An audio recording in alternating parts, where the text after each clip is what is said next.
Hello people, this is the Black Love Gamer and this is my review of The Last Player VR Battle Royale. It was released August 7th of 2019, developed and published by Skyline Games, and it's currently in early access. We're early accessing it, but you can get it in the Steam store for $19.99. Okay, now as far as their early access plans, they plan to be in early access from anywhere between for the next 6 to 12 months. So, that gives you, we're not talking about 24 months or anything like that. But that's what we're working with here. Now, I'm going to try my best to not do too many comparisons to Standout, because Standout is still like the VR go-to Battle Royale, and it wouldn't be fair because they're still working on this one. Okay, now as far as jumping into the game, it does look better than Standout. I'll give it that. It looks better. Not by that much, but it is a good looking title. And you're presented with the little loading area. Now, one thing that I would like for them to perhaps do in the future would allow players to have something to do on the map rather than just walking around and talking to each other. Like the whole, still running around and making it almost a little mini battle before the main battle is better. That's just better to do. I'd rather hunt somebody down with a gun in my hand, and as soon as I get my sights on them, they'd be like, oh, nope, time for the plane. They'd be like, I'll get you in the real virtual world. But yeah, so, you're on the map, and it seems to just be one map. I haven't had another map pop up. But, yeah, and one thing I can say, as soon as you go into almost any house, you have weapons available, helmets, vests, your backpacks to hold your stuff. Every house seems to just have it strewn throughout. And I was like, okay, I'll look on my side for my sidearm. I don't see one. You do start off with a knife in hand, but I'm like, wow, I don't have a sidearm. Interesting. And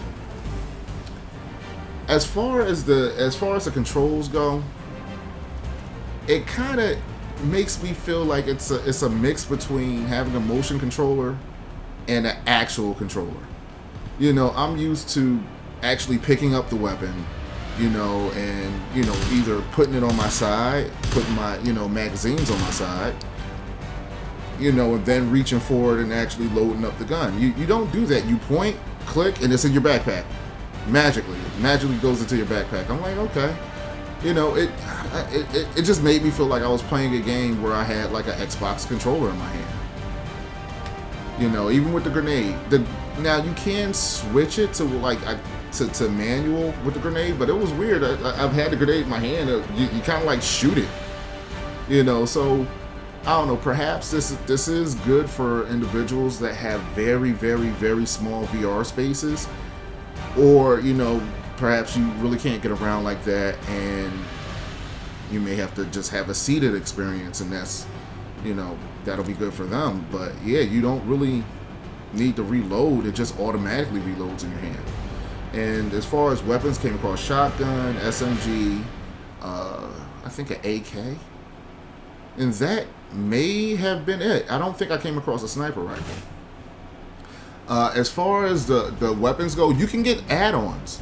That I thought that was pretty decent. You get add-ons, so you can add like the holographic sight. You can add the scope onto the gun, and the scope well, you can switch the way you can look through the scope, but like right here, I look into the scope and everything got real big. It was like almost like a super first person view. It was a little disorienting, but I don't know. It was one of those things I was like, I don't know. I don't really think it was a bad thing, and then you can switch it, so I don't know. If you're somebody that probably can,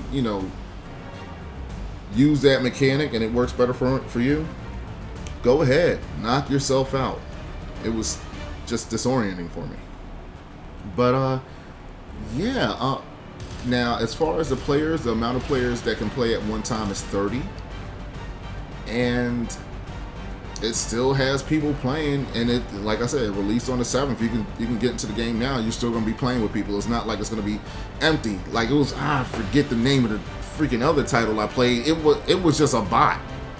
It was like 2 or 3 days afterwards. It was just a bot. So that's very promising. That weeks after, you still have a community on the game. And anytime I got on, I got early AM hours, afternoon, morning, still people there. It was good. And that may be about it. I haven't been able to use vehicles. They do have airdrops where a plane goes by and it drops things down, weapons or whatnot. Even though every time I go to the airdrop, I end up getting killed, but it's okay. But all in all, the last player is pretty good. My preference is still Standout, but this is good also. So if you're somebody, and like I said, they still have a roadmap ahead of them. For all I know, later on, 12 months from now, this will be another one of the games that I cover where a whole bunch of things are going to be added. New map. Well, they do say that anyway, and they're going to be adding maps, weapons, more accessories. So they have a lot of things they're going to keep adding on, and I hope that they do well. Hope I can come back 6 months from now, 12 months from now, and it's out of early access, and I have a more complete game to go over. Yeah, but that's basically about it. Yeah, it's not really more to add on this one. Interesting. Very interesting. I may have to cut this little part out because that got really boring at that point. Really boring indeed. But either way, this is the Black Love Gamer. Like, share, subscribe, all that great stuff, and I'm out.